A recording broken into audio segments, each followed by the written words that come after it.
folks on YouTube, my folks at YourGuitarSage.com/live. We're going to go live. We're starting here a little bit early because I want to make sure that everybody can hear me.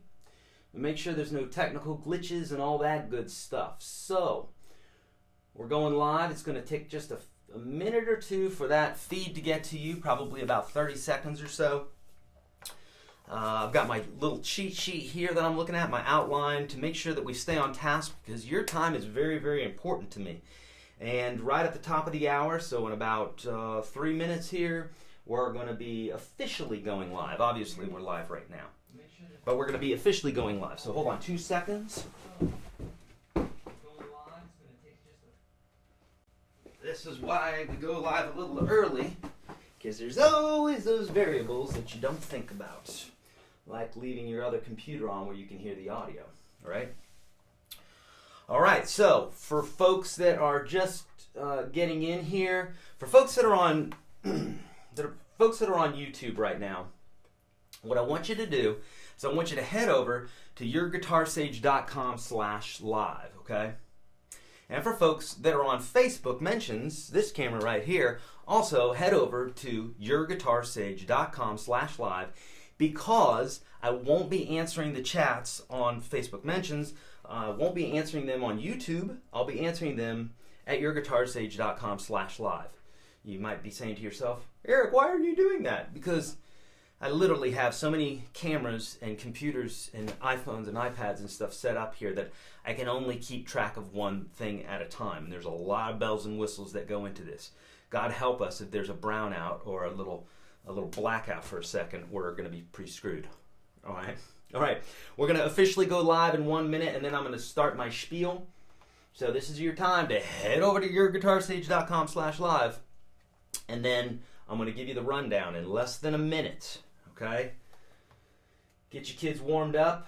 Let me know. Anybody? By the way, in the chat there, in the chat area, let me know. Can you hear me? Okay? Please let me know if you can hear me.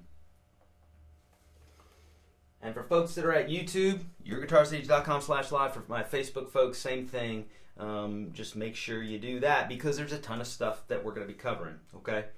Less than a minute. Oh, I should have brought my water down here. I am parched. Here we go, folks. It's 11 o'clock. We are officially starting. Folks, Eric Andreas, Your Guitar Sage here. Thank you so much for joining me for the live webcast. Hopefully, you guys can hear me. I'm getting a lot of folks saying they can hear me loud and clear. Thank you so much at the chat feed at YourGuitarSage.com/live. So let me give you an overview very quickly about what we're going to be doing today. And we're going to talk about the prizes and all that good stuff, okay? So first off, the first part of the hour here, I'm going to be showing you how to transition between your chords. So a lot of folks who know how to play chords, whether you're a beginner or an intermediate, sometimes even advanced players run into this. I know if I'm looking at new chords, I run into it, where you have to go in between two chords. And this is where you start going, well, gosh, I can play these chords fine, but then I'm having a problem, okay? We're going to cover that the first part of the hour. The second part of the hour, I'm going to be showing you some bonus, really killer stuff on how to understand the fretboard in a way that you've probably never thought. We're going to know all the notes on the fretboard, and then using what I call springboards, you're going to be able to understand how to get around the fretboard and know where the octaves are and all that good stuff, okay? And then lastly, well, actually not last in the program, but last thing I'm going to talk about here before we start in is, I'm going to run down what it is that we're going to be giving away. Lots of good stuff, okay? So before we do that, okay, or I tell you what, we could do it, we'll do it after this, okay? Let's run down what it is that we're giving away today. So first off, if you've joined me for any of my live webcasts before, you know we give away a lot of good stuff. And so 4 lucky winners today are going to win what I call the Your Guitar Sage Power Pack, which is going to consist of several sets of vibe strings, an X Guitar X Capo, an Uber tuner by Click. This is, by the way, all of these have reviews at YourGuitarSage.com/live. That's where everybody is right now, so make sure you check that out. Away with the Unstoppable Guitar System, a lifetime membership to this. Some lucky winner is going to win the Jamstick Plus, Again, I have reviews for all these things, so don't ask me what they are now. Go watch the reviews after this broadcast. And lastly, the guitar that I'm playing today is the Ortega R121. We'll be giving one of those away as well. Now, these are for folks that have pre-registered at YourGuitarSage.com/live. Again, that's where all the folks are hanging out. If you didn't get to do that, it's okay. We still got a way to win. If you go to that same URL that I'm talking about, which if you're on YouTube, just click the link below. You'll see it, YourGuitarSage.com/live. Folks that are over there, you'll see just to the right of my video, you will see a little bit that you can cut and paste into Twitter. Do not cut it and paste it into the chat, because that's not going to do anything. That will not enter you into the contest. You have to put it up to Twitter. Okay? Okay, really quickly, we're going to get into the lesson, but I have to go over the reasons why you should be at YourGuitarSage.com is you're going to get the free PDFs. That's where the chat's happening. You'll be entered into the contest. You'll be able to see the tweet there, all that good stuff. Oh, there's coupon codes there. Okay, what else? Yes, there's coupon codes there. And in fact, and I'll mention it really quickly, for those folks that can't afford the Unstoppable Guitar System, we got some folks from different other countries and what have you, where they got different monetary things that they do there, where they may not have the money to join Unstoppable. So what we've done is we've created some courses on Udemy. It's very close to what's on the Unstoppable Guitar System. You don't have the live webcasts and that sort of thing, but it's at a drastically reduced price. So check out the coupons that are there. In fact, the course that we normally sell for $197 will be $25, okay, until I believe March the 30th, something like that. It should say that somewhere on the page there. And our courses that are normally $100, those courses are down to $15, and so you got to get the coupon codes there. YourGuitarSage.com/live. Okay, without further ado, folks, I think we're going to jump into this. The Twitter winners, so if you haven't already, make sure you tweet that little bit that I told you about, and at the 30-minute mark and at the 55 minute somewhere there, we're going to be talking about, or I'm going to be announcing those Twitter winners. And those Twitter winners, say that 100 times fast, Twitter winners, Twitter. It could get weird. They're going to win ebook bundles, okay? I write books, I have ebooks, and 6 folks will win the bundle, which is 3 books, okay? All right, folks, let's jump into it. Oh, and by the way, at the end of the hour, I'm going to be answering questions. So I haven't done that a whole lot, but we're going to be doing that starting now, starting this time, okay? So without further ado, hopefully all your questions are answered. If you don't have your questions answered, YourGuitarSage.com/live. My buddy Jason is wielding the chat, and he'll answer any questions for you that you might have. Hopefully he'll be able to get to those, okay? All right, here we go. This, by the way, this is the Ortega guitar, the R121. Beautiful guitar. Okay, so let's get into it. So what we're going to be talking about right now is transitioning between chords. A lot of folks have issues with this because, look, you're learning something new. So first off, you got to go easy on yourself, because this is like learning anything new, like learning a new language, like learning how to juggle, like learning how to ride a unicycle or walk a tightrope. Okay, no one expects you to just do it. Okay, it doesn't work that way. So just because you see your favorite guitar player doing things effortlessly doesn't mean that you're going to do that effortlessly. It has nothing to do with ego. It has nothing to do with you being gifted or genius level or anything like that. It has nothing to do with that. It has to do with practice and knowing these tricks that I'm going to show you. Okay, so you take the tricks and you practice them, then you'll be able to do these things. Okay, so most guitar players, they have issues going from one chord to the next. How do I know this? Because I've worked with thousands of guitar players, and I hear it all the time from just about every guitar player. So they'll say, you know, when I'm going from my C chord to my G chord, it's like I can play both of those chords easily, but for some reason, when I play them together, I can't go to it in time. And here's why. Is because you're having to set your fingers up, and you're having to grab that chord in time. So we're going to talk about what you can do to circumvent this, okay? So the number one thing that you can do to fix this, and I'm going to show you several things, but the number one thing that you can do is to not strum, okay? Take two chords that you're having issues with and literally bring your head and everything over to this part of the guitar where you can really get an eye full of what is going on with your fingers, what's going on with the palm of your hand, what's going on with the strings.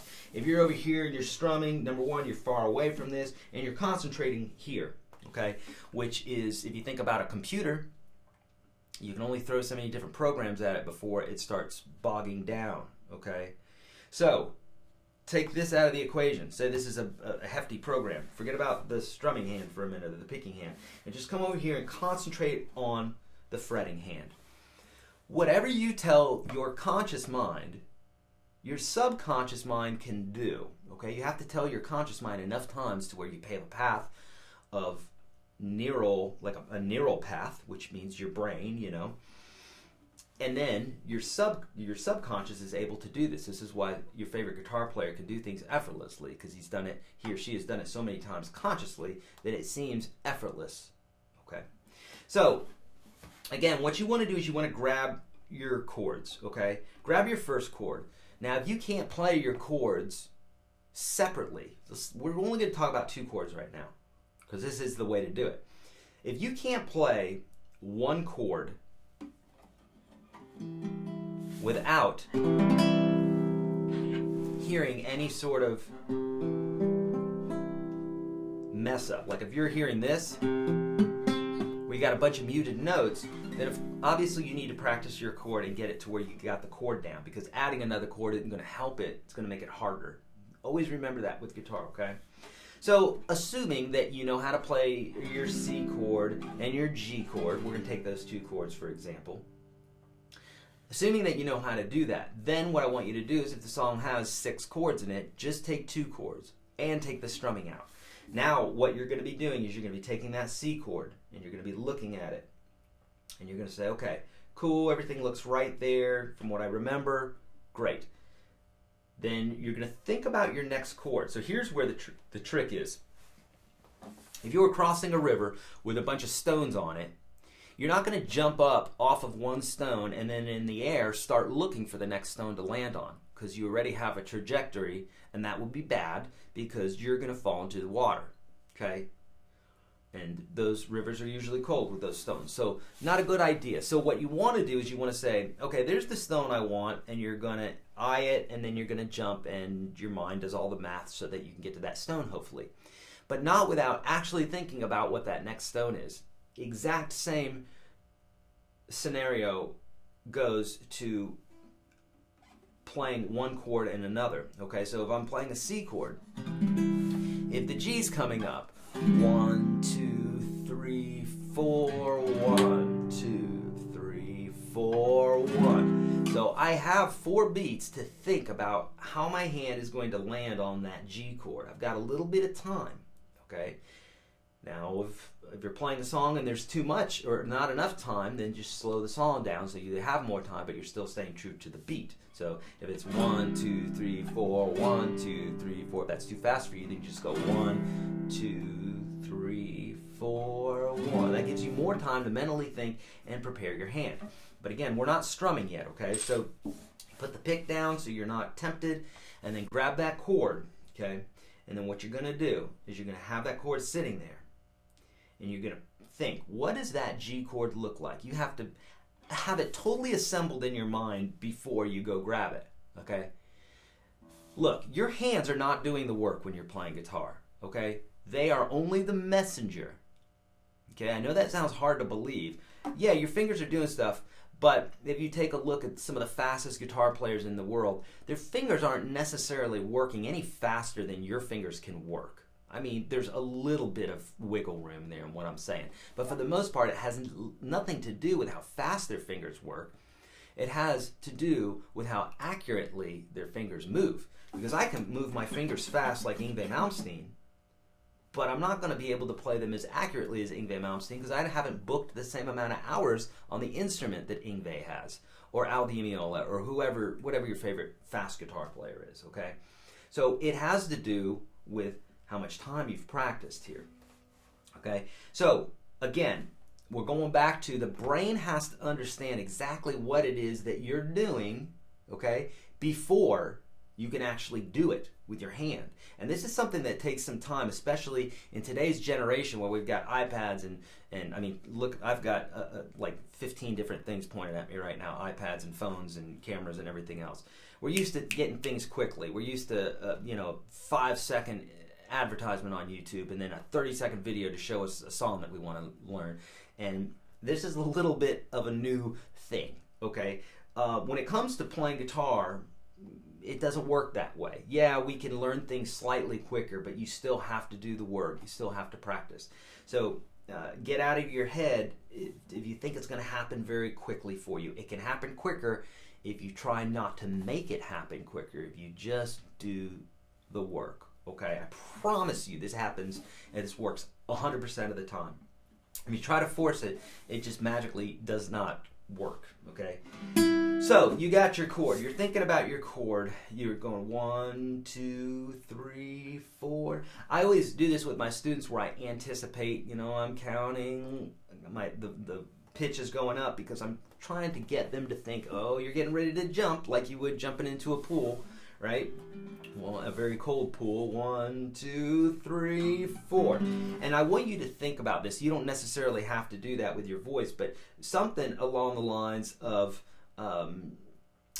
where you're preparing ahead of time mentally. Because if you don't, you can't wait for those 4 beats to go by before you change the chord. Okay, back to doing this. Okay, what you're going to do is at first, don't use any timing at all. Just grab your chord like this. Think about the next chord. You're not counting it in time or anything. And assemble it. I like to assemble from the low notes to the higher notes. Reason being is we pick from the low notes to the high notes when we strum. So it only makes sense to get those fingers set up first. And you'll find that a lot of times, especially if you're finger picking, you'll always hit those bass notes first and then the high notes. That sometimes that fraction of a second longer will give you the time to get your fingers in place.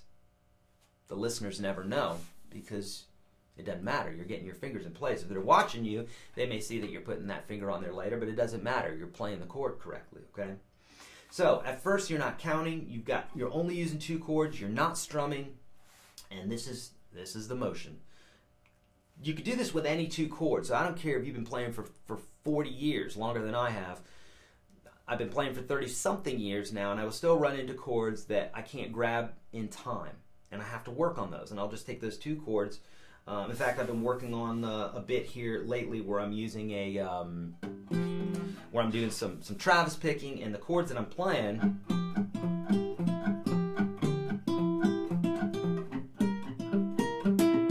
Where I'm having to grab some chords that I'm not used to grabbing, and it's really just this pinky, but it's enough to throw me off, and I have to sit there and go, okay, it's a major chord, but then I got my pinky down here, so, and in that case it's a 6, so it's a 6 chord that I'm playing.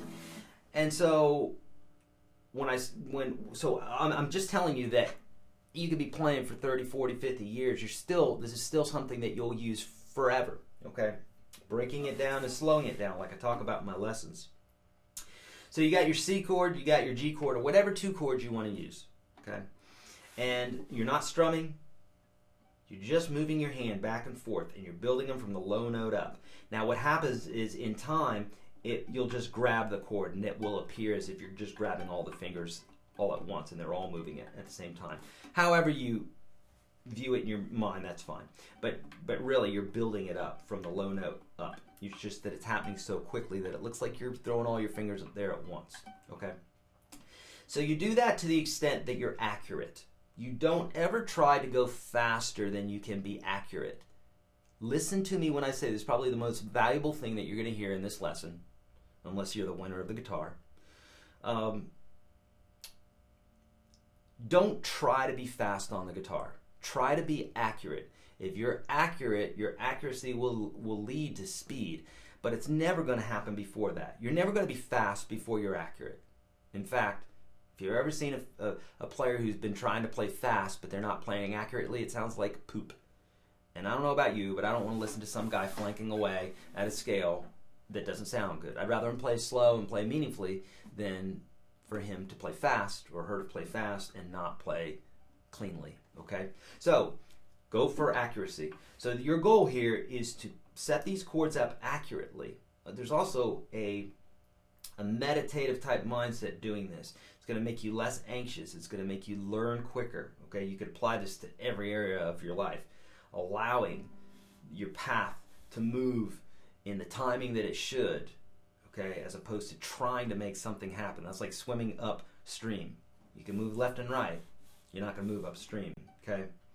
So you get your C chord, you get your G chord, you're going to slowly build those. Now what's going to happen is, after a few dozen times, you'll start to kind of get it. After a few hundred times, and you're really going to start getting it. And after a few thousand times, you're going to be wicked fast. So you say, well, I don't have the time for this. Well, I'll sit in front of the TV while I'm watching my favorite movie or documentary or what have you, and I'll sit and take two chords that I'm having issues with, and I'll just go back and forth, back and forth, back and forth. This is great practice, okay?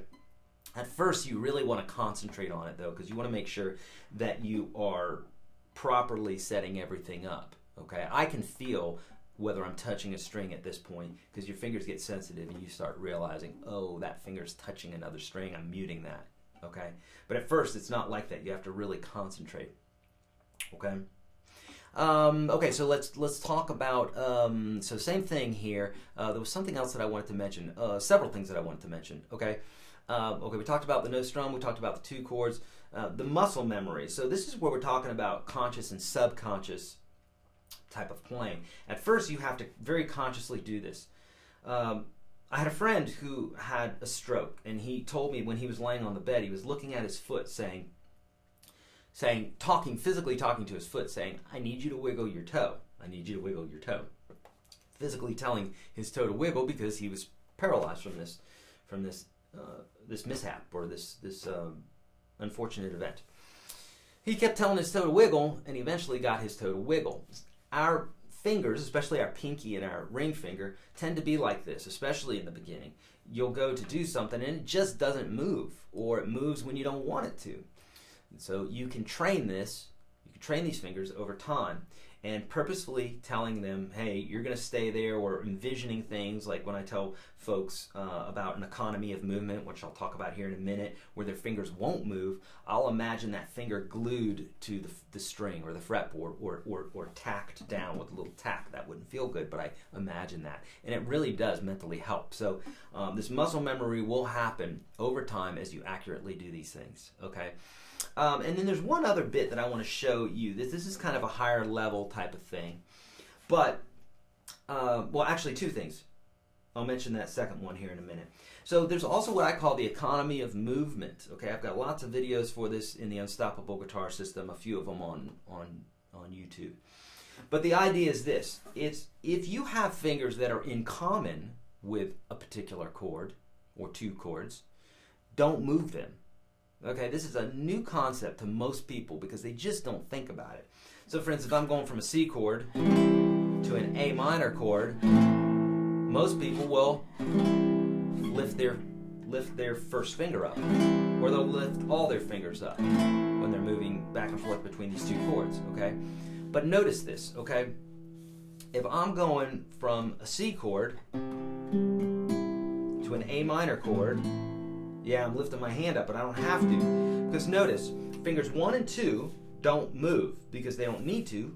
Because if I go from a C chord to an A minor, watch, the only finger that needs to move is that third finger. Fingers 1 and 2 stay. So you may say to yourself, big deal, Eric. What's the big deal? Well, it's a huge deal. Here's why. Here, if I'm moving from here to here, I've got 3 fingers that have to come off and then find their way back to the fretboard, leaving a lot more room for error. But if I keep these 2 fingers down, then I only have 1 finger. So instead of 6 things happening, I only have 2 things happening. 1/3 the room for error. The only thing I have to do is move that 1 finger. All right. Now, there's obviously some chords that you're not going to have anything in common. Like if you're going, say, from like a C chord to this type of G chord, okay? But if you went from, say, this C chord to this G chord, well, look at these two fingers. The only thing they have to do is bump up one string. Okay, so that's a commonality, and that's helpful. Okay, so you try to figure out things that are common. Or, for instance, like if you had a C chord and an E minor chord, you could play it like that, right? With fingers 2 and 3. Or you could play it like this. Watch this. Here's my C chord. Now what I'm going to do is I'm going to leave my second finger down, and I'm just going to put my first finger down to my E minor. See that? And then this way, I don't have to move yet more fingers than I have to.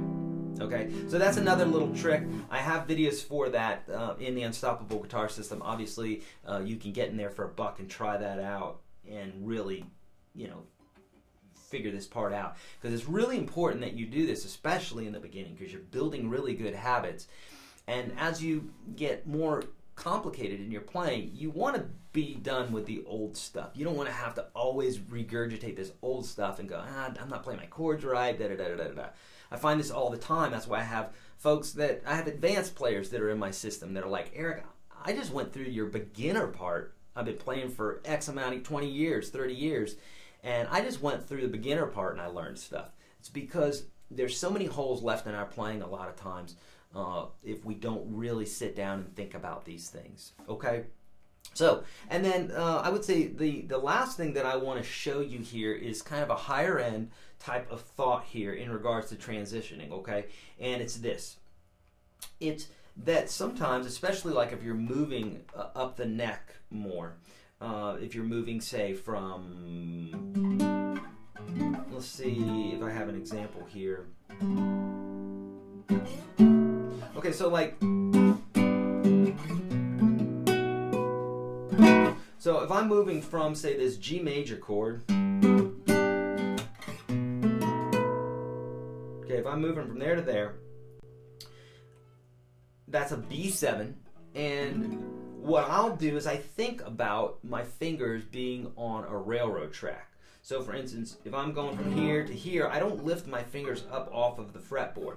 I slightly lift my fingers to give relief to the strings so that the strings come off the fretboard. So I'm not doing this, but I'm doing this. Okay, you may hear that little sound. Okay, that's just your fingerprints going against the wound on the string. No big deal. So we know it's a guitar and not a keyboard guitar. All right. So moving from here to here, what I'm going to do is I'm going to slightly lift the strings off of the fretboard, but I'm going to keep my fingers on the frets. And what this does is this allows me to only have to lift my pinky. So basically I'm doing this, except I'm just sliding that whole chord up. Does that make sense? So basically the only difference between this chord and this chord is I'm lifting my pinky up. If I just slide it. Now if I lift my hands up, then I've got to place all these fingers down again. I can't tell you how important this is, especially in the beginning, okay? It's important for advanced players, but what I'm saying is you want to learn this in the beginning so that you're not having issues with your chords all the time, okay? Super duper important. Learn this, okay? So again, if you want more detail on this, go to YourGuitarSage.com/live. That's where you want to find that stuff, okay? Okay, we're doing really good on schedule here. So, again, repetition is key in doing all of this, okay? You can walk away with this trick today and be like, oh, that was great information. I totally understand what Eric's talking about. And that's good. That's step one.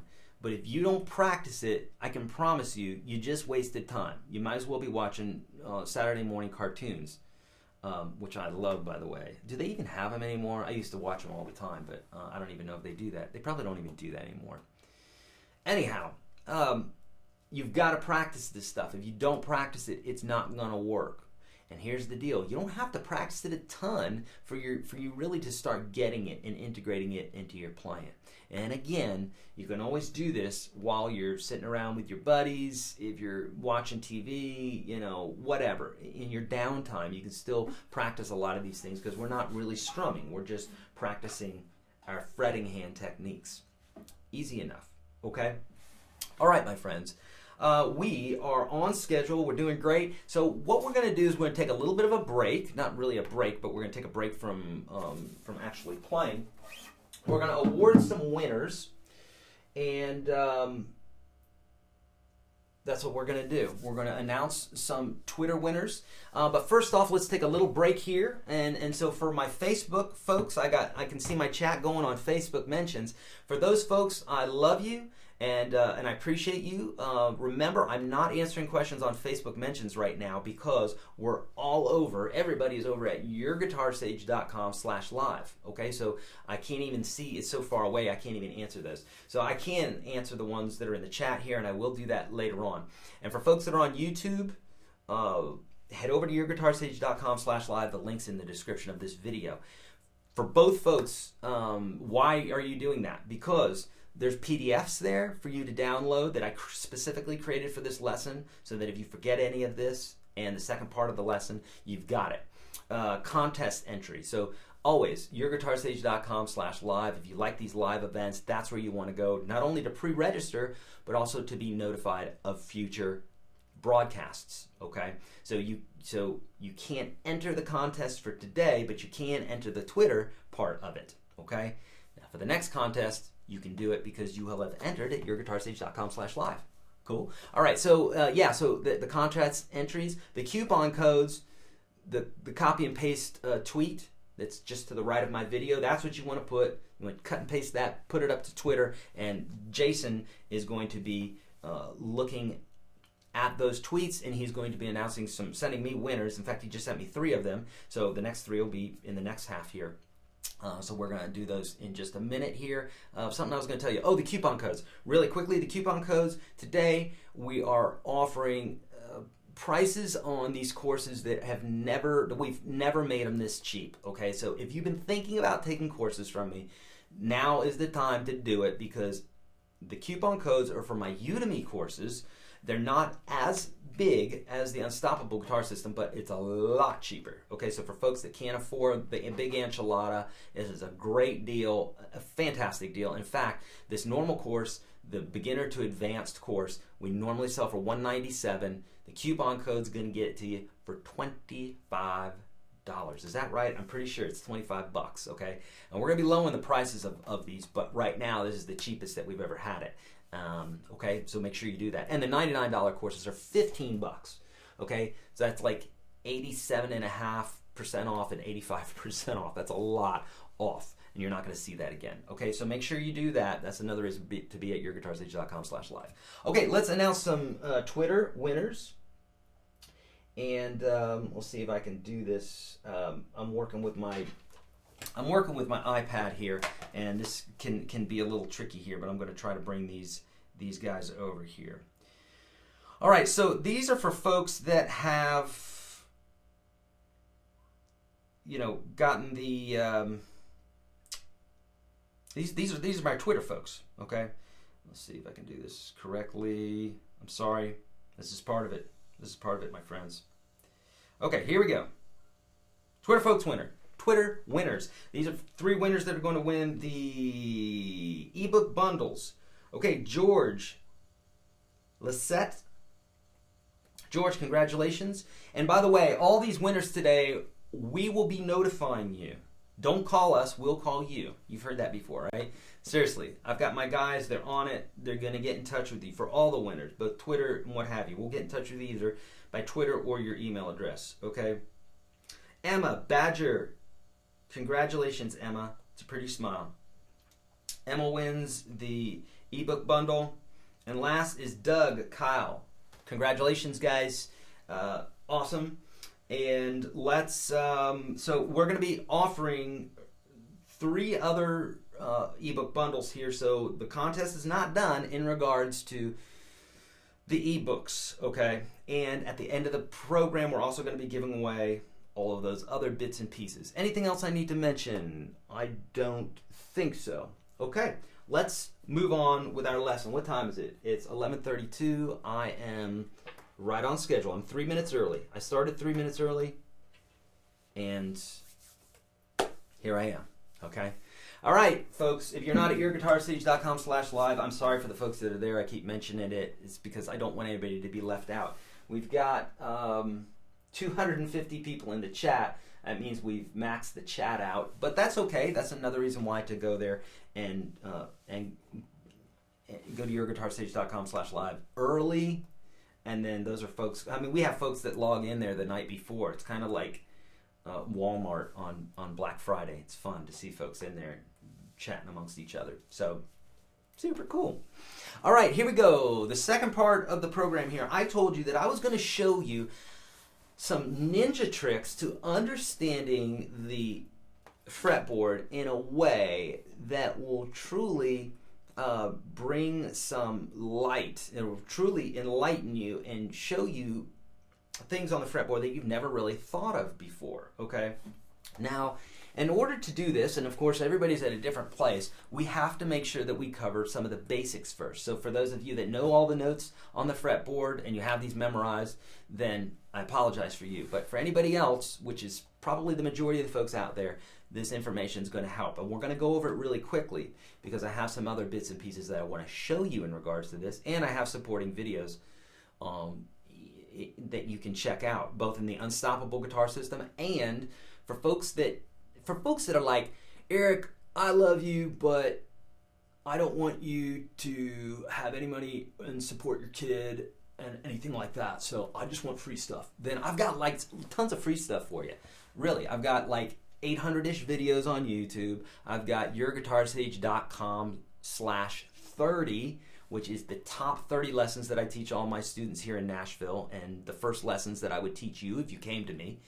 So make sure you take advantage of all that. The free ebook at YourGuitarSage.com. I have a ton of free stuff, okay? So you don't have to spend anything if you don't want. And I'm fine with that, okay? Okay, so let's talk about this next part here. So first off, I'm gonna get my guitar in tune. These lights are a little bit hot. Okay, so in order for us to know the fretboard, first we've got to know some basics. We're gonna talk about these basics, and this is part of the PDF that you're going to find at YourGuitarSage.com/live. Make sure you download that. You don't have to do it right now, but make sure you download it, and then you can look over this stuff after and make sure I'm not lying, okay? All right, so I'm not lying, okay? So first off, we need to know the names of the open strings. I'm going to go over this really quickly because it's all stuff that that you should be doing, and but it's going to be supporting what we're going to talk about a little bit later here. So first off, you got to know the names of the open strings. Say it with me. Eddie ate dynamite, goodbye Eddie. All right, that's the names of the that's how you remember at least the names of the strings. E, A, D, G, B, E. Why are they named that? Because that's what a standard guitar is tuned to. E, A, D, G, B, E. E, A, D, G, B, E. That's from the thickest string, okay? So there's an E on the bottom, an E on the top. I had somebody ask me the other day, where's the F string? I said, there is no F string. They said, well, why is there two E strings?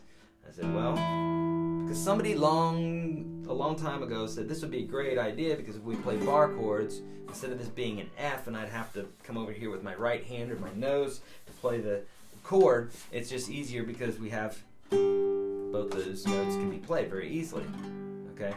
So the guitar's tuned the way the guitar's tuned because it works the best, the standard tuning, okay? It works the best for doing a lot of different things, okay? A lot of folks ask me about open tunings and why I don't teach in open tunings more, which I answer because I'm still learning the guitar in standard tuning, and I still suck at that. So, so for me, I think that standard tuning is the best. Okay, I like open tunings for some things like Cashmere and some open slide blues and stuff like that. Okay, so we know the strings. Eddie ate dynamite, goodbye Eddie, or E A D G B E. This is part of the PDF. Now, we only need to know two things, really, in order to know all the notes on the fretboard. So folks ask me all the time, they'll say, how do you memorize the fretboard? I don't know of anybody who memorizes the fretboard, okay? To me, that would be like memorizing the numbers 1 through a million or a 1 through 100. You don't memorize them. You have a system of doing it. It's not like you sat down and was like, now does 95 come after 94? No. You know it goes 1, 2, 3, 4, 5, 6, 7, 8, 9, 10. You know that. That part you do have to learn, right? And then you know that the other decimal figure, the 10s and 20s and 30s and 40s also go up 1 through 10. But that system allows you to know, you can count to a million, a billion, and you're going to be doing the same thing. But you never actually sat down and memorized them, did you? No. Okay, so neither have I. And neither have I sat down and memorized all the notes on the fretboard. And I don't know of any guitar player that does that. I don't care how professional they are. It's just, you don't do that. You just have these systems of understanding things. So now we know the names of the open notes. Now we need to know 2 things. Musical alphabet goes from A to G. Okay, so if you're ever in, as a toddler, if you're in school, the song, if you remember it, goes A, B, C, D, E, F, G, and that's it. It just stops. It actually just stops there. A, B, C, D, E, F, G. That's it. That's the whole song, okay? I'm joking, of course, but that's the only notes we need to know. There is no H note or an I chord, okay? There's not. A, B, C, D, E, F, G. That's it. Now, the other thing you need to know is that every note has a sharp, except for B and E. Okay, a sharp is when we take a note and we raise it up by a half step, okay? So every note has a sharp, except for B and E. I always remember this by thinking of the Beatles song, Let It Be, okay? Or you can just remember B, E, okay? It's not that difficult. But I always use things to help me remember things. Okay, so let's go through the alphabet. Every note has a sharp except for B and E, and the musical alphabet goes from A to G. So let's do it, all right? Get your pen out or work with me here, okay? I want you to say it out loud or say it in your head before I say it. It's work time. Here we go. Alphabet starts with what? An A, right? Every note has a sharp except for B and E. So does A have a sharp? Yes, I can hear. I need to have like a little button that I hit where it's like kids saying yes. So A sharp, right? The next letter after A is B. Does B have a sharp? Let it be, right? B and E don't have a sharp. So B doesn't have a sharp, so it goes straight to letter C. Does C have a sharp? Yep. Every note has a sharp except for B and E. So C sharp. Next letter is D. D has a sharp, correct? A, B, C, D, E is the next note. Does E have a sharp? No, it doesn't. Goes straight to F, right? B and E don't have a sharp, so E goes straight to F. F has a sharp, so F sharp. G has a sharp, so G sharp, and then what happens? Well, it doesn't go to H, right? It goes right back to the beginning again, which is our octave. So if we went up the A string, it would be A sharp, B, C, C sharp, D, D sharp, E, F, F sharp, G, G sharp, and then back to A again. And that's why at the 12th fret you see 2 dots on your guitar. That's where the octave starts over. Okay? This is where we're going to start getting into that whole bit where I said you're going to understand the fretboard differently. So if I'm playing a lick down here, okay, a classic Spanish lick there on my Spanish guitar here. If I wanted to play an octave up,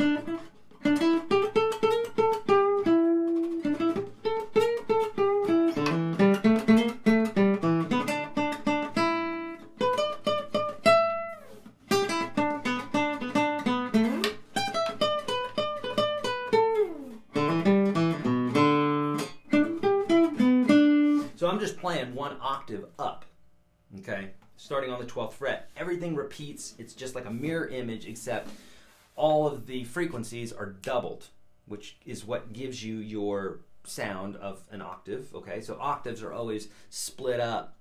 The frequency is actually either cut in half or doubled, depending. If we're in a low frequency, it's an A, then a higher frequency would be doubled, and then after that, doubled again, after that, doubled again, okay?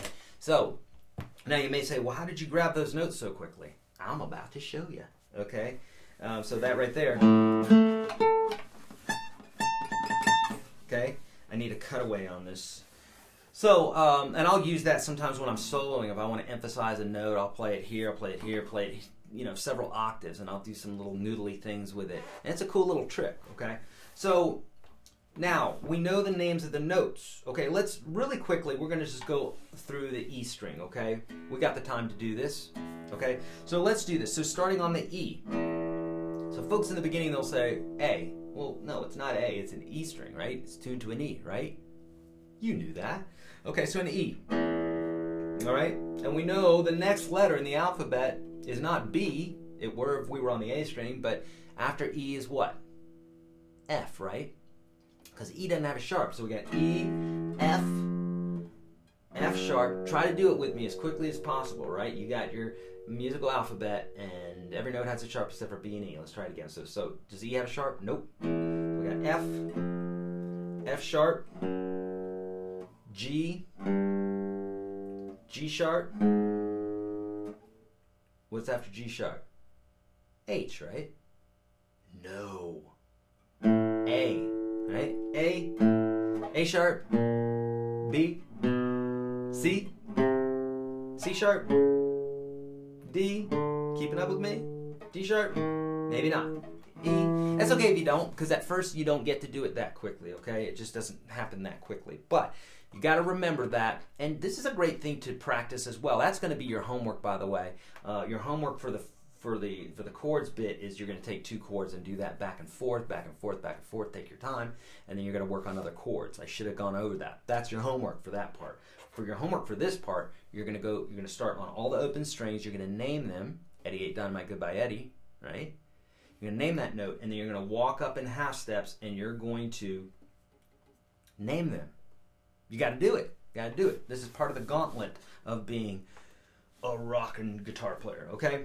All right, so now we got that. Now we know the basics. Now, Eric, you said you were going to show us some tricks. I am. I'm going to show you some tricks right now.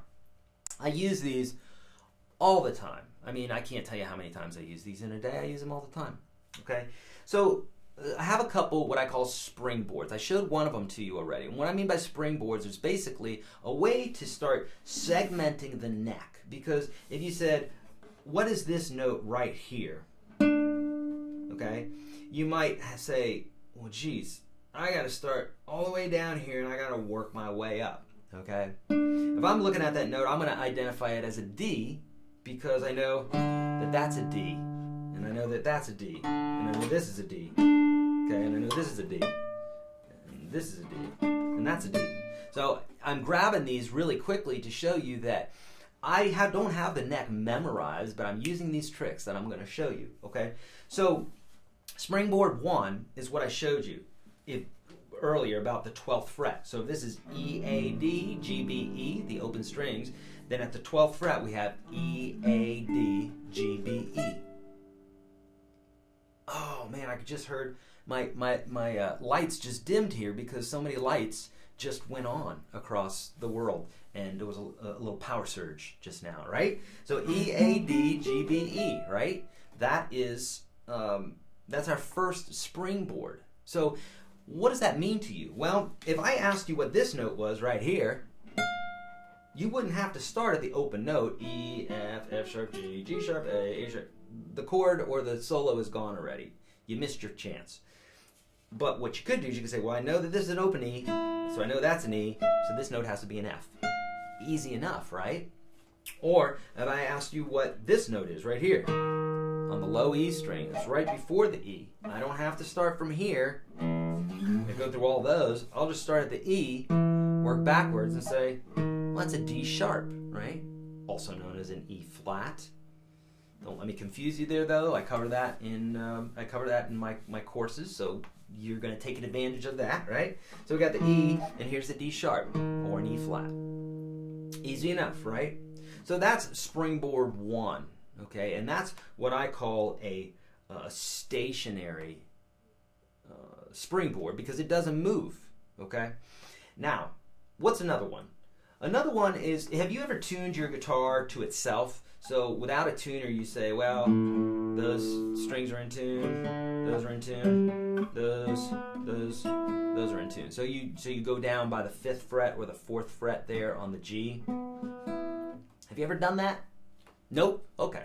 Well, for those folks that have, you know what I'm talking about. For those that haven't, I do teach this in the YourGuitarSage.com/30.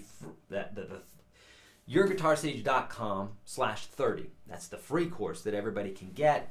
The description for that. What do you need? You don't need it. You don't need the URL for that. It's YourGuitarSage.com/30. That's why we made it easy, right? Otherwise, it's probably on the page that you're looking at somewhere. Look around and click on it. But you do that, I show you how to tune the guitar to itself, so you don't need a tuner, okay, per se, as long as you're in tune with yourself. Now, if you're playing with other people, you'd want to be in common tune, or you'd want to be in concert tune, which is A440. Okay, but, so, there's this little trick here where you go to the 5th fret, and if this is an E, and this is an A, then we could play an A on the E string and it should sound the same, right? So we have E, F, F sharp G, G sharp A, right? So technically if I go ahead and hit that A and that A, right? So I'm at the 5th fret here. Here's the E string, here's the A string. Then those should be the same, right? Same thing if we did this on the A string, go up, say A sharp B, C, C sharp D, and there's a D, and so that and the D string are the same. Same thing with the G. So we got D, D sharp, E, F, F sharp, G, and here's our G. Okay. Now, the G, we're only going to go up to the 4th fret. It's just the way the guitar is tuned. Okay? This is where your dad might say, just listen to me, son. The 4th fret here is what we have to do on the G. Okay? Don't go up to the 5th fret. Okay? Go up to the 4th fret, and then that will be a B, which is the next string down below it. And for the last one, we go up to the 5th fret again, and that's an E. So B, C, C sharp D, D sharp E. Okay, easy enough. That is what I call, that's springboard 2. That's another stationary springboard. Now, Eric, why are you showing this to me? Because if someone asks you what note is this, you don't have to start from here and work your way up, and you don't have to go from here and work your way down. You can know that that's an A because when you tune your guitar, it's the same note as the A string. Easy enough. Or if someone asks you what note this is, right behind it, then you could say, well, that's an A flat or a G sharp. Easy enough. You don't have to start from here. These are the little tricks that really cut down on how many seconds it takes for you to think about a particular something. Very, very crucial when you're playing, because if you want to identify a particular note, you're sitting there soloing, you're like, dude, I'm going to play that color note. Color note is a note that adds some color. Typically it's on a chord. If it's like a 9th chord, it'll be the 9 instead of the other tones, which are a little bit more common. It's the tone that sticks out that makes that chord special. That's what we call a color note. And so if you're like, man, I want to know where that 9 is, then it's very easy to do this using these sorts of methods. Okay. All right. So now, so that's springboard 2. We're kind of running out of time here, so I'm going to make sure I'm going to do these fairly quickly. So another springboard that I want you to think about is a movable springboard. Okay, and there's a few of them. First off, on the E strings, these are easy enough because this is an E and this is an E. So the thickest string and the thinnest string, both E's, right? And what happens is, because of that, if you move up the fretboard,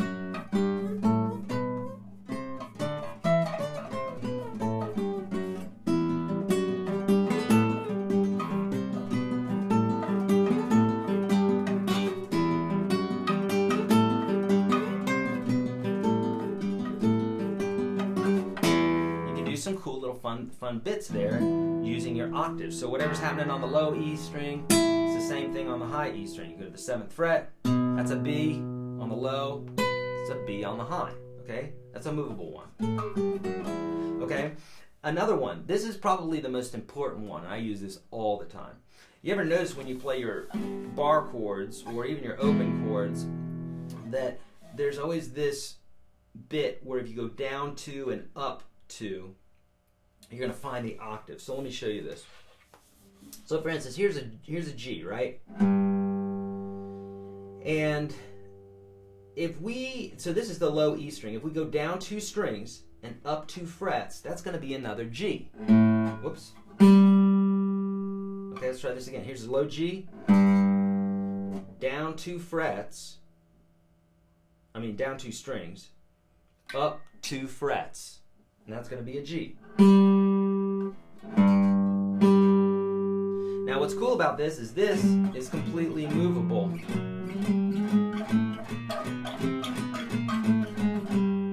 That's how we play octaves.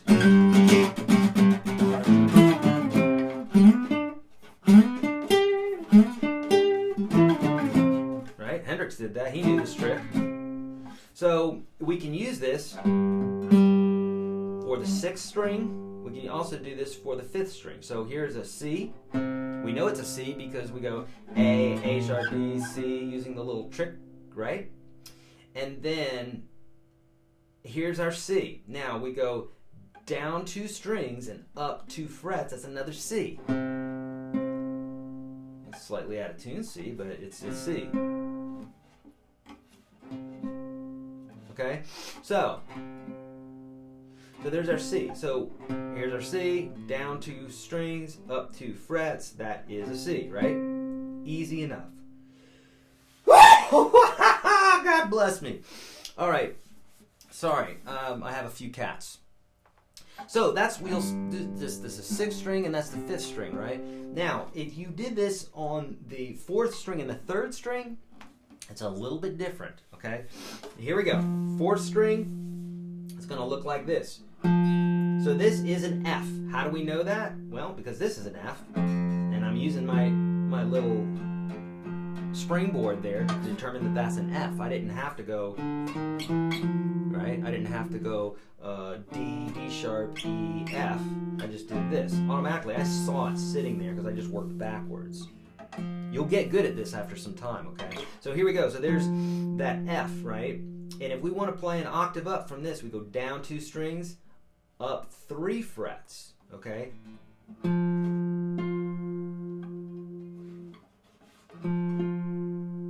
Easy enough, okay? And if we're here on the G, same thing, okay? Here's our B flat, and I got that not by thinking here, but I just looked at like this. I know that's a B flat because this is an A and that's an A sharp or a B flat. So right off the bat, I knew this was a B flat. That's how my brain works. That's how your brain will work if you practice this, okay? So there you go. So down 2, up 3, and there is our octave again. So easy enough, right? Super easy. So with those springboards, and I do this all the time, again, like if I'm playing a solo, I might go.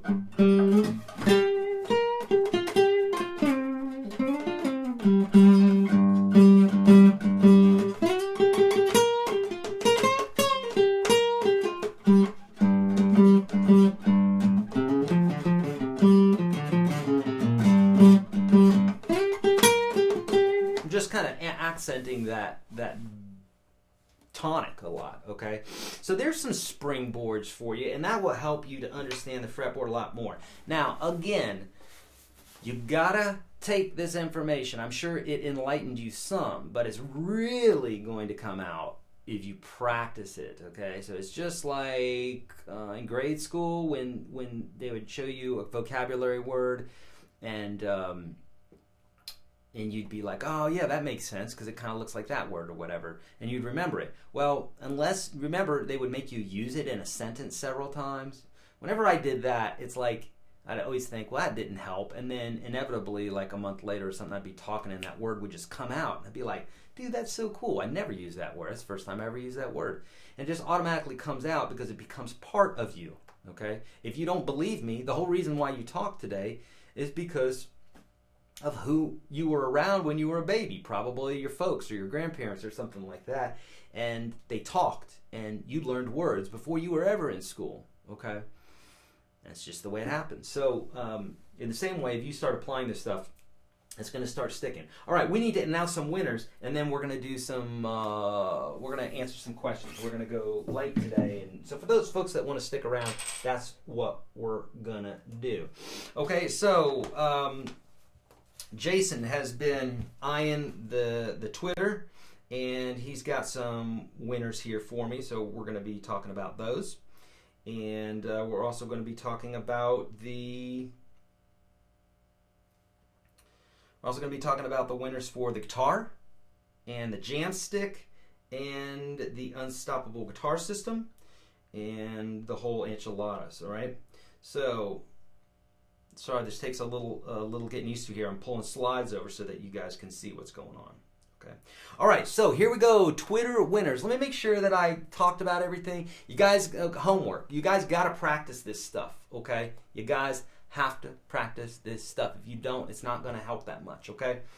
Okay, Twitter winners. Let's talk about, these are for folks that have taken that little bit and just to the right of my video at YourGuitarSage.com/live, and they threw it up to Twitter, and they're winners. And they get to win, or they are winning, ebook bundles. So my books, you see them here. I have books on Kindle and all that good stuff. In this case here, these are the books that I sell on my website, and I think it's Mihail, hope I pronounced that correctly, is a winner of the ebook bundle. Kevin Sobis, rock on, brava. And Alan Westlander, thank you for participating, folks. And thank you so much for everybody who actually added something here on Twitter. Why do we do that? Because we have some kind folks at Ortega and Jamstick and Dragon's Heart Picks and our X Guitar X Capos and our Click Uber Tuners and Vibe Strings and who have I forgotten? No one, I don't think. But we're so appreciative because without them, we wouldn't be able to do this. So it's a real big deal. You know, you guys get to win this stuff, and it shows them some love by saying, hey, your Guitar Sage is talking about your stuff, okay? This is the way it works, folks, okay? It's the way it's scratching backs and makes people happy. And so thank you so much for doing this, okay? All right, let's announce the winners of, we said Power Packs first, right? So we talked about the Power Pack winners. The first one is Rep 1093. Again, the Power Packs are the strings and the capo and the tuner and the picks. Okay, so that gentleman is, or whoever this is, Rep 1093. This is your email address, and we're going to reach out to you. Okay. Power Pack winner 2 is Ross W. We will reach out to you, my friend. And Joe Doc 29 at something or another. Is that right? Yes, Kevin Vale, okay. All right, very good. Now, for our Unstoppable Guitar System lifetime winner is, geez, it's a lot to man here, is DNM Lacefield, something or another. Okay, we're going to reach out to you about that. Our Jam Stick winner is Ken Ha. Ken, congratulations. And our Ortega guitar winner is Geo Slim. There you go, my friends. All right, so we're going to be reaching out to you and via email. So now let's answer some questions for those of you that that would like some questions answered. I'm sorry for the technical glitches. It happens because there's so much technology happening here, and there's so many different variables. you should see how much planning goes into this. It seems like something that's just off the cuff, but I promise you there's a ton of technology and money and a lot of work behind it. So we try to put these together for you so that you can get stuff for free. You can learn about guitar. If you want other stuff, you know where to find it and all that good stuff. All right, let's get to some questions. So obviously the folks that are on Facebook, I've mentioned this before, if you want your questions answered, please go to YourGuitarSage.com/live. Same thing with the YouTube folks, because I can't read the chats there because I only have so many devices I can set in front of me, and my Facebook one is way too far away, so I can't read that. So if you want your questions answered, please go to YourGuitarSage.com/live. And before we do that, real quick, while I'm waiting for the questions, let me make sure there's nothing else that I need to talk about. The 3 websites you need to remember. So before anybody goes, YourGuitarSage.com/live for all my free events. YourGuitarSage.com/30 for that 30 lesson course. It's absolutely free. The coupons are at the live site where we're offering those $200 courses today until I think it's Wednesday. It's the 30th, I'm pretty sure. We're offering that for the $200 course is going to be $25, and the $100 courses are $15, okay? These are mammoth courses, my friends, especially the one that's $25. Mammoth courses, okay? So make sure, if you've been thinking about getting lessons from me, now is the time to do it, because it's never been cheaper, okay? It's never been more affordable. Okay, let's answer some questions. Hopefully that's everything. Oh, I'm on Facebook and Twitter and all those good places here, okay? So make sure you check me out there. All right, let's get some questions answered. Should I learn every scale of every key or just the most important ones? Katarina is saying. So here's the deal, Katarina. If you learn one, this is a cool thing about guitar. This is why I love this, because I was a music major and I learned all my piano scales and what have you. Every scale was different because you had to know where the sharps and flats are at. The guitar is not like that. It's really cool in that once you learn one form, okay, there's G major. I can just go up the scale, play the same exact form, and every single time I'm playing all the appropriate sharps and flats for each key without having to think about it. How do I do that? Because I'm just playing the form. Okay, that's the cool thing. If I was playing the blues scale, I could change the keys.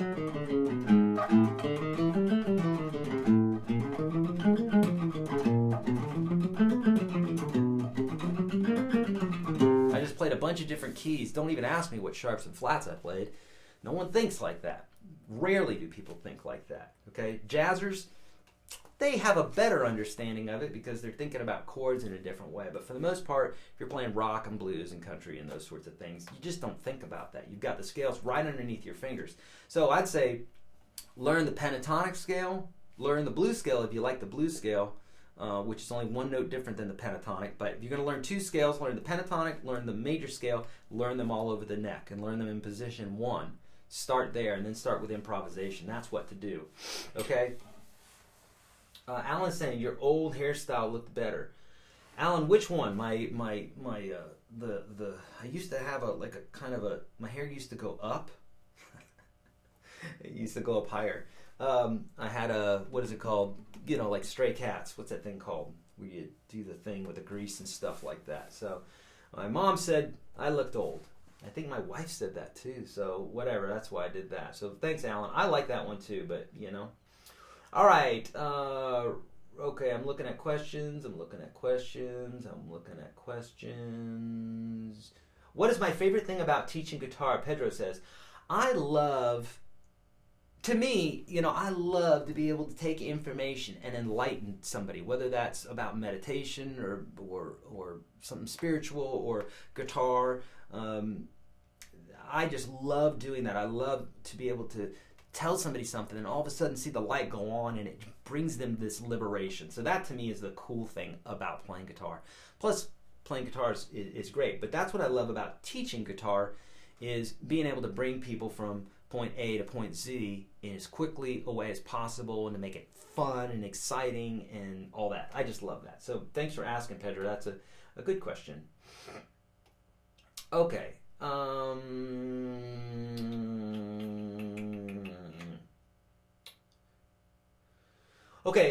Kevin is asking, what's the major difference in playing acoustic versus playing electric? That's a great question, Kevin. And here is how I compare it.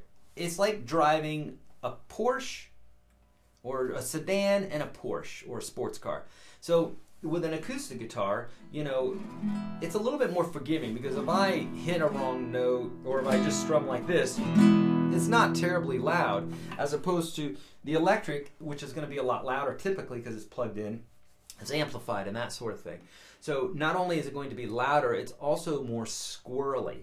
Okay, what I mean by that is it's very sensitive to the way that you play it. So with an acoustic, you can strum really hard and it's only going to get so loud unless it's plugged in, and now you're talking about electric again. But especially if you're plugging through an amplifier with distortion and that sort of thing, it becomes very sensitive. So it's a little bit like if you were to take corners with a sedan very quickly as opposed to a Porsche, you're going to find out that even though they both have 4 wheels and a steering wheel, the Porsche handles the corners better, whereas the sedan, it feels a lot better if you're going from coast to coast as opposed to packing 4 cats and a baby and your wife into a Porsche. Not that I've ever done that, but I've done it in small cars and it's not very fun. So obviously if you have something a little bit more luxury, bigger, that sort of thing, it's going to feel nicer. But if you're taking corners quickly with those 4 cats and the baby and the wife, you might want to get a Porsche. So same thing with the electric, you know, it's just a slightly different creature. It's tuned different, it's tuned the same and that sort of thing. But in regards to the way you approach it and what have you, it's different. Okay, so that's the major difference. But they're both very similar, and just dig in. I would advise anybody who's playing electric to get an acoustic and learn that way, and anybody who's got an acoustic, get an electric, because it's 2 different ways of playing and it really opens up the way that you think. Okay. Andrea, yes, this is the chat that I'm reading from. It's the only chat. I'm not reading from Facebook because I just can't. It's too far away from me. I have a phone set up. Okay. How do you know which form to play for each key? Cherry is asking, how do you know which form to play for each key? So what Cherry is saying there is, you know, there's several different forms for each scale, and the only thing that means is that you're playing the same scale at a different place on the neck. Okay, that's all it means. You're still playing the same 5 notes or the same 7 notes. You're just playing it at a different place in the neck. Usually, if this is one scale, you know, C through C, then if you're playing it over here, maybe it's G through G, but it's the same notes. Okay, so C, D, E, F, G, A, B. Here it would be G, A, B, C, D, E, F, you know, and here it might be, you get the idea. You're playing the same notes, but just in different places. So don't worry about all the different forms in the beginning. This is something that you'll graduate to that after you get really accustomed to doing usually form 1 of each scale. Everybody calls those form 1 because those are typically the ones that you want to learn first. Form 1 of the pentatonic, form 1 of major, form 1 of minor, form 1 of blues scale, those sorts of things. Okay, so it's not so much that you have to learn all those different forms, but it's helpful if you want to come up with different licks. So after you exhaust one portion of the neck, you'll want to start looking. You'll automatically go, I'm going to go into that other form and learn that. It's not to say you couldn't learn it beforehand, but you're going to wonder why you know all these different forms and you still can't play a solo. It's because you just need to concentrate on one form and then get good at that. And then inevitably you'll say, I really need to come up with some different licks. I'm playing the same things every time. So if you're in one form, you're only going to be able to play so many different licks. You're going to want to go to a different form. Okay?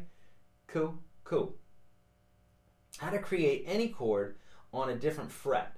Okay, so I have a video in the Unstoppable guitar system that talks about the caged system. In fact, I just extended that to talk about minors and seventh chords and minor seventh chords and major seventh chords.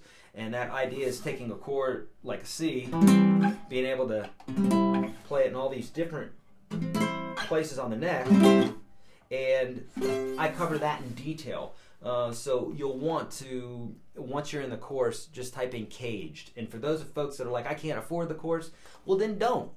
Get in there for $1, try it out for 13 days, and get out before the 14th day, and then you don't get charged anything else. It's literally $1. So don't. If you don't have the money for it, don't take advantage of me and use my stuff and use me. I'm fine with that. I want to help folks, so just try it out, The big thing is there for folks that want to stay there and want a lifetime subscription. Otherwise, check that out. Caged system within the Unstoppable, okay? Okay. Oh, the one, Alan's saying the picture of me in the right. Oh, you talking about, okay. Yeah, my hair was kind of messy then, and I liked it too. Yeah, I did. I dug it. Pompadour, that's it. Thank you, Matthew. Pompadour, that's the word I'm looking for. Okay. I'm looking at questions. How do you know which form to play? I answered that one. Thank you, Jonathan. My Doors and Elvis videos really helped out. Thank you so much. Eric, can you do a video on a Joe Bonamassa song? He's a fantastic guitar player. Yeah, I need to put him on the list of folks to do tutorials on. I'm a beginner, and I have just started pull-offs. When I pull off on the top E string, the string comes off of the fretboard. Is this me being too heavy-handed, or is the action too high? Martin is saying. It could be a combination of both, Martin, but what I've found is that technique is about 99% to do with it, and your guitar is about 1% to do with it. And the reason I say that is because you see people doing things with guitars that are crazy, or doing, playing guitar without arms, with their feet, and all sorts of stuff like that. So it's like, I want to say, oh, it's your guitar, but chances are you can work around it, whatever it is. So what happens, what Martin's saying there, when he's doing like pull off, what's happening is he's pulling, it's coming off the string like that, off the fretboard. So what you need to do is this guy, your third finger, let's say you're pulling off from the pinky to the third, this guy needs to stay in place. He needs to be firm. And this guy is going to pull off, but this guy needs to stay on there nice and firm. So what I would suggest you doing, Martin, is just being very light with it at first. Just get the basic thing going. You're trying to put too much force in it before your technique has developed. So as your technique develops, you can do it harder, but not before you've practiced it a few dozen or 100 times, okay? That's a great question. Mike is saying, can you explain the difference between lead guitar and rhythm guitar styles? Yeah, Mike, so usually lead guitar is going to be talking about the guitar player that takes the solos and plays a lot of the melodies and that sort of thing, whereas the rhythm guitar guy or girl is going to be playing more of the rhythm notes. Okay, so like if I was doing something like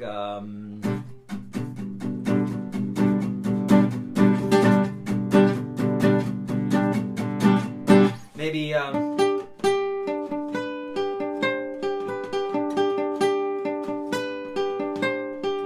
maybe your lead guitar player would be playing that over the C chord or the G chord.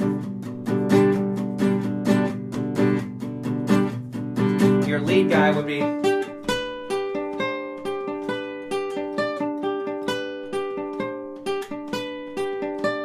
makes sense. So lead guitars usually play more melody lines. It's not to say they can't play rhythm, and it's not to say that rhythm players can't play a melody here and there, but for the most part, rhythm players will stick to the chords, lead guitar players will stick to solos and melodies and that sort of thing, Where did the pentatonic where did the pentatonic scale form from? Where is it from, I guess they're saying.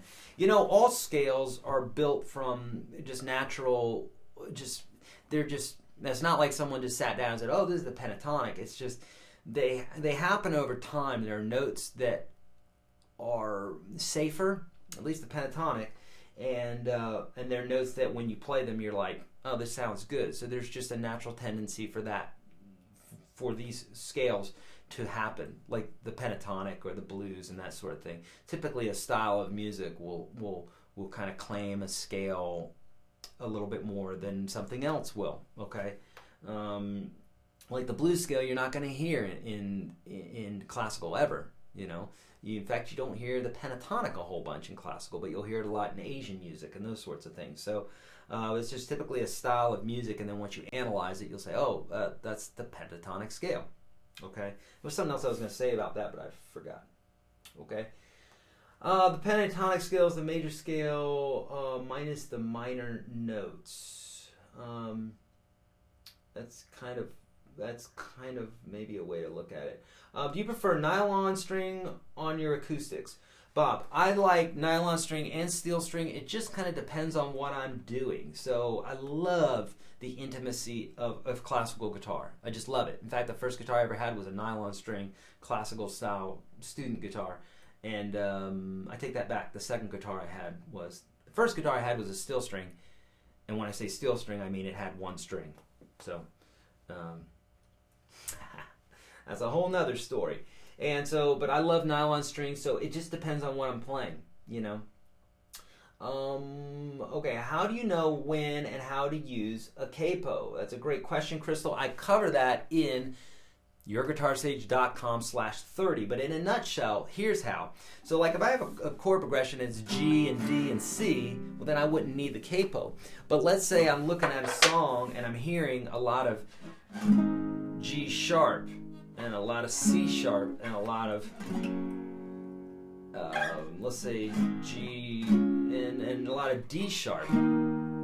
Well, then I would automatically see all those sharps and I say, well, it's probably the capo's up a half step. And then I'm playing my normal forms of G, C, and D. Because when I put that capo on, it brings it up a half step. Now it's actually G sharp, C sharp, and D sharp. Okay? I cover that in detail at YourGuitarSage.com/30. So make sure you take advantage of that, all right? It's a great question. All right. Hey, Eric, can you distill the assorted benefits of using the cage system? Yeah, I'll do that really quickly, Frank. So, you know, the reason that we want to use the cage system is that, you know, if I'm like I said, that rhythm player's down here, he's playing this, you know. Well, I don't probably want to stay on that chord.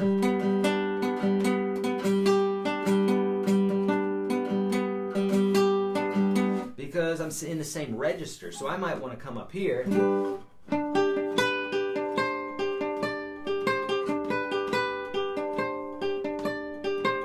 because it's in a different register. So it's kind of like an orchestra where you have double basses and you've got a timpani and you've got a piccolo snare and you've got all these different registered instruments, and what that does is that allows for this huge sound to happen. If everybody stayed right there in the violin register, then number one, everybody would get walked on, so you wouldn't be able to hear all these things as well. So playing in the different registers is a great idea. And if if I'm playing and I just want to add some variations, like if I'm playing blues a lot, oftentimes, as I cover in the cage system, the dominant seventh cage system chords in the unstoppable guitar system, if I'm playing blues a lot of times and I'm vamping on one particular chord, I like to play different versions of that chord to change up the sound. So if I'm playing,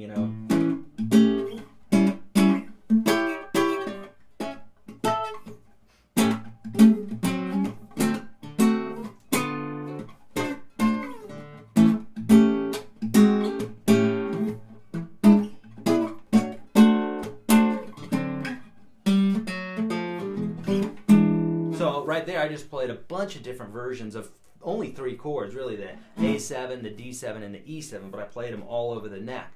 So that's why you'd want to do that, is that it's really cool because you can play all these different variations, Okay.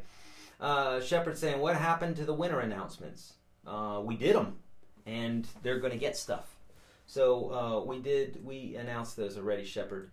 Okay, help with bar chords with old crooked fingers, Eric is saying. I don't know if you can see my hand or not. Here, I'm going to show you some. You want to talk about crooked fingers. First off, look at this finger. This one's all gnarled up, right? Look at, I'm not bending that. I'm trying to make that finger straight right there. That finger's messed up. My pinky, you can see that's all bent out. My thumb is all fouled up. You can see my fingernails off the bed there, and my thumbs. I have arthritis in 5 of my fingers, and I've had 2 massive dog attacks. Oh, well, 1 massive dog attack, and then another one by my own dog, trying to separate a fight between my 2 dogs at one point. This was many years ago. But I had bones and all sorts of stuff showing for that Rottweiler attack, 150-pound Rottweiler. Does not feel good to the guitar teacher. I almost lost that finger right there. But the index finger, which I could probably get away with, is not a big deal. But I'm glad I have it. But nonetheless, so crooked fingers, yeah.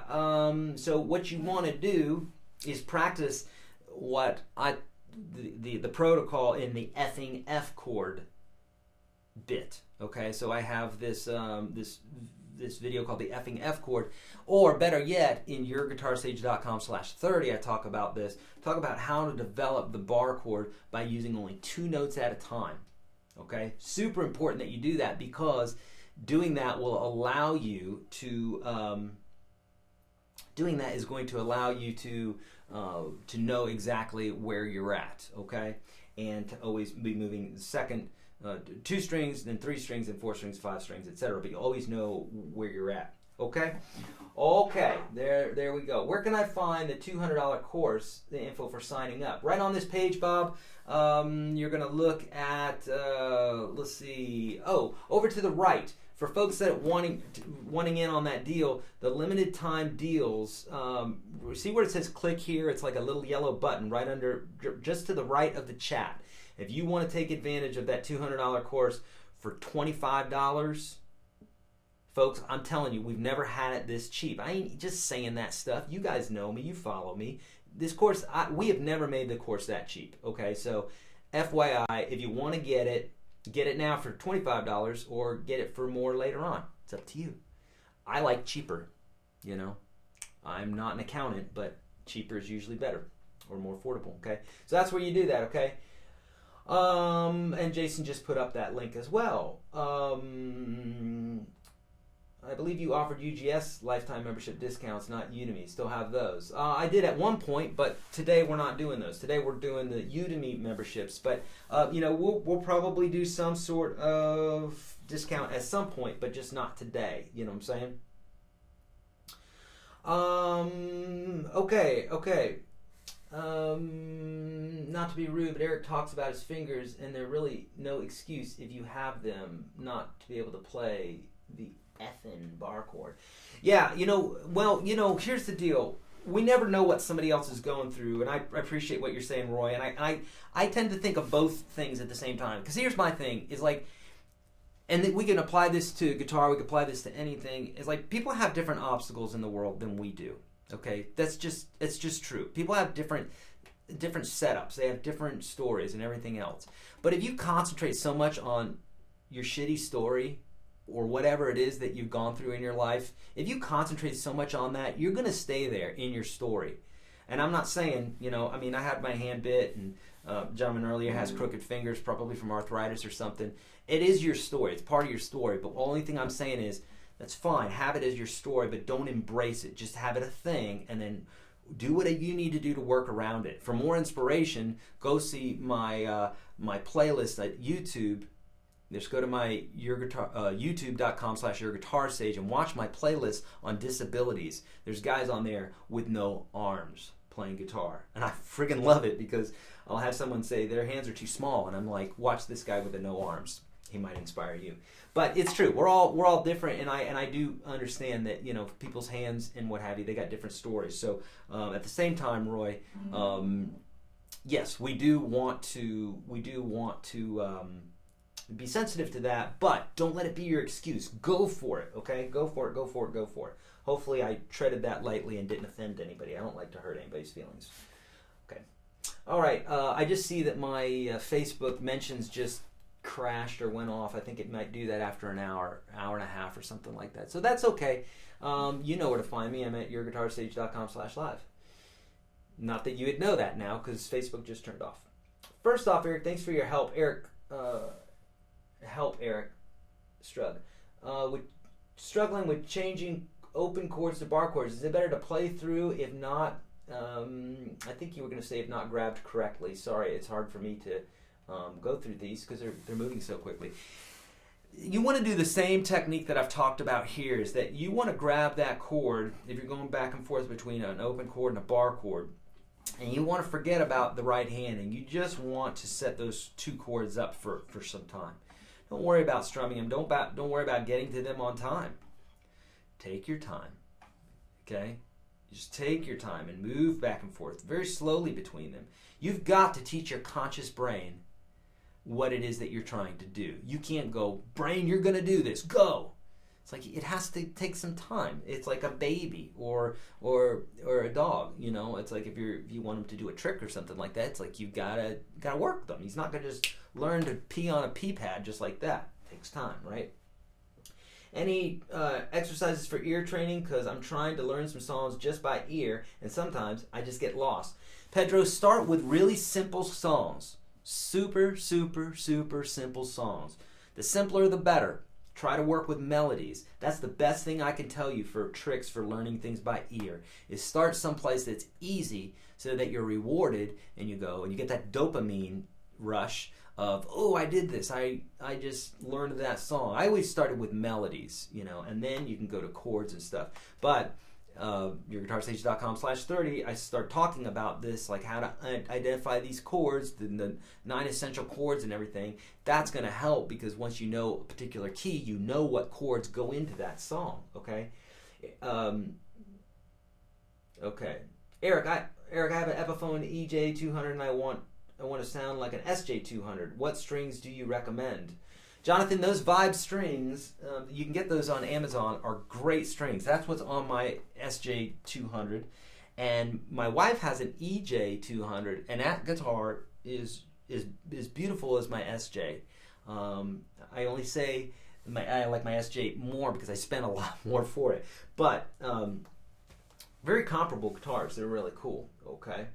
So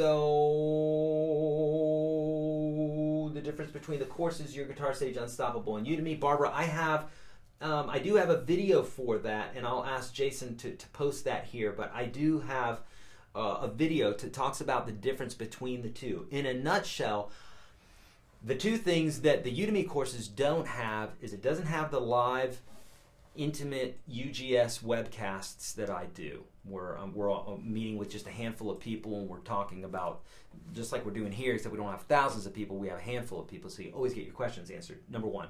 Number two, I'm not constantly uploading new videos to the Udemy courses, but I am the Unstoppable Guitar System. And lastly, I check, there's a few other differences, but I also check mail every single day on Unstoppable Guitar System, whereas Udemy, I only get in there once a week, okay? So there's perks for being in the Unstoppable, but if you're on a budget, Udemy is the way to go. Okay. You're so welcome, William. Thank you for the kind words there. Thank you, Jason. Just posted that.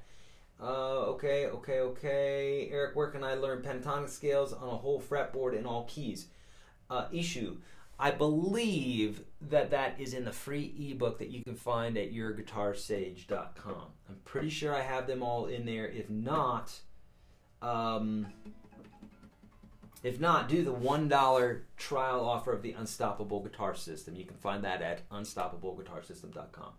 And then I'll not only walk you through it, but you'll get PDFs and everything else, you know? Bob's saying keeping that pattern going is a bugger. It is. All right, Barbara's saying, I so love Eric's teaching. Can you give me the strum when you hit the E chord, then long strum on the A, the most common strum you said. Oh, the most common strum, Barbara, and this is in the YourGuitarSage.com/30 course where I have these rhythms and I talk about this, but the most common rhythm is the 1, 2, and 4, and 1, 2, and 4, and 1, 2, and 4, and 1, 2, and 4. And most common, it's probably in 75% of all strums, okay? Now, Barbara, you may be talking about a swing or a shuffle, which goes 1 and 2 and 3 and 4 and long, short, long, short, long, short, long. Think about it like you're skipping down the street, as opposed to walking or running. It's a skip.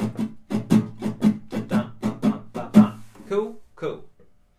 All right. Any help for short fingers? Yes, Vincent, play. Everybody feels like they've got short fingers in the beginning. Everybody does. And so you just got to play. And eventually, you will not feel that they're short anymore. I have a video on this on YouTube. You could type in YourGuitarSage fingers and you'll find it, okay, where I talk about short fingers, and that it really doesn't, it's kind of a myth, okay? It's not to say you can't have smaller hands, but you can do a lot with them if you understand how to get your hands out in front of the guitar, okay? Do you use your thumb over on bar chords much? So you're talking about like Hendrix type chords. I wouldn't do this on a classical because the neck is much wider, but no, I don't do that very often. I do teach that within the course though. I talk about playing bar chords with your thumb over the top of the neck, kind of a Hendrix, John Frusciante style. I do talk about that, okay? How long is the course that I'm promoting? I think it's like 28 hours. There's a lot of videos in it, okay? Yeah, Jason's saying over 250 videos, so it's gigantic, okay? It's the biggest guitar course on Udemy. It's the highest ranking. It has the most stars. It has the most students. It's not an accident that has happened. It's because I really took the time to build this thing. So get it, okay? Okay, I'm going to answer one or two more, and then I'm going to call it because I need to head out here, okay? Okay. Yeah, Bob, you're going to be fine. I promise you. I have never had, I'm talking to Bob Cole, I've never had a student say that they're learning guitar quicker than they'd hoped. Never had it happen. And I've taught thousands of lessons. So everybody thinks that they suck at first. And the truth is, you do suck. Everybody sucks at first. Jimi Hendrix sucked so bad on the guitar at first, but then he got better and he practiced. That's the difference between Jimi and maybe somebody else who, after 30 years, is not as good as they should be. It's because they just didn't practice. Whereas Jimi was practicing and practicing and practicing. That's the only difference, okay? He didn't have YourGuitarSage. He didn't have Unstoppable Guitar Sage. He didn't have these things. He just picked up the guitar and learned and just dug in and dug in. It would have been a lot easier for him, but who's to say that struggle might not have helped him, you know? Okay, I'm gonna say two more, and then I'm gonna get out of here. We'll do an even hour and 38 minutes or something like that. All right. Should I learn how chords are constructed, or it won't matter? Demetrius, yes, it's very helpful to understand how chords are constructed, and I go over this specifically. I have a whole section specifically talking about this, both on the guitar and on the musical staff, on how we should be thinking about chords and how they're constructed. It will help out immensely. So instead of paying for $1 for bottled water, which you shouldn't be getting anyhow, use that $1 and get in the Unstoppable Guitar System and go to the intermediate and advanced section of the courses for chords, and you're going to find what I'm talking about here. Okay, one more question. Yeah, Tony Iommi, he's a inspiration because he had part of his finger chopped off or shot off or something. Okay, how do you identify the key of a song? What the key of a song is in? Okay, this is the last one I'm going to answer. This is fairly an intricate or fairly advanced question. So how do you identify the key? So I've done live broadcasts on this, and in the Unstoppable I have whole thing on identifying the key to a song and learning guitar by ear. So, but here is a few quick tips, Sherry. Identify the first chord of the song, write that down. Go to the end of the song, identify that chord. 95% of the time, the last chord of the song will be the key of the song. So if it ends on a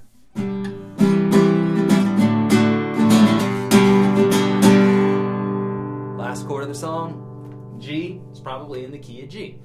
Oftentimes, songs that start in the key of G will begin in the key of G, or that end in the key of G will start in the key of G, or the first chord, okay? So that's number one. That's the first thing you want to do. And the other thing you can do is you can mess around. This is a harder way to do it, is to mess around with the scale until that particular major scale sounds good in a particular key in the song, and then you'll know wherever that tonic is, that's the key to your song. That's kind of the harder way to do it, okay? All right, my friends, really quick before we go, you've heard me say it 100 times here, but I'm telling you, this is your time to act. Go get that Udemy course right now. You're not going to find it any cheaper. If you want even cheaper than that, then go to YourGuitarSage.com/30. It's only 30 lessons. However, it's the first 30 lessons that I teach all my students in Nashville, and it usually takes about a year for them to go through that and cost them about $1,000. So if you don't want to spend anything, go there. If you want kind of a whole enchilada type of thing, get the complete course at Udemy. Right now is a perfect time to take advantage of that because it's literally 87.5% off. We have never offered that cheap of a price for this course, okay? 87.5% off. It's huge. And then the $100 courses are 15, so that's 85% off, so that's a great deal too. But the complete one, get that one. It's got everything that you'll need in it. If you want the bigger enchilada, unstoppableguitarsystem.com. All sorts of live stuff happening there. Really great stuff. Okay, and, I didn't mention it, but what we're doing for, here's what we're doing for Unstoppable. For folks that really want a lot, okay, and you're willing to pay a little bit more money, the Unstoppable Guitar System right now, there's no discount on it, but what I'm doing is I'm throwing in two